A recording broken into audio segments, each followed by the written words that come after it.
बिना भुंगा हेंगा बारत बना जा हाई ड्राइवर कॉल गइलो अंत एंड तक तो के ड्राइवर साहब हाई ड्राइवर कॉल भी के मैं मत लिया यही मिलिया फंसा दलन फेनु देखा तेरा खींच ले लगा इससे पहले 3 बार हचकल बा सुरती खाए आइला हुआ के नहीं तो साला गड़िया ना वाली अयो कहीं काट एक बार बाना एक बार खाली इंजन के में निकाल बाना नान वाले खाल बता चलो उतार साले कौन चढ़ल है तू भाई काटा दूती भाई ऊपर खाल थोड़े बा हिन करे खेत हम पर हमके बता उनकर ये काल थोड़े बा अब गंदला बाना बाना ना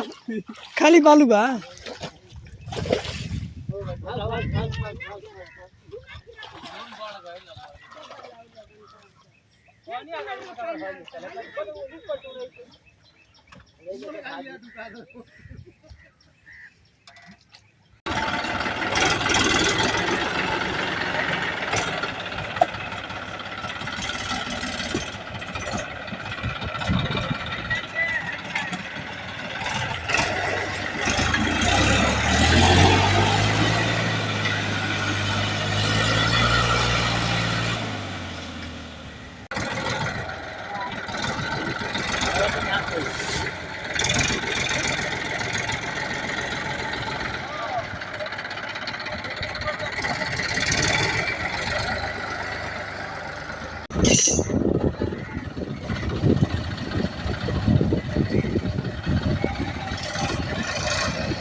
रुको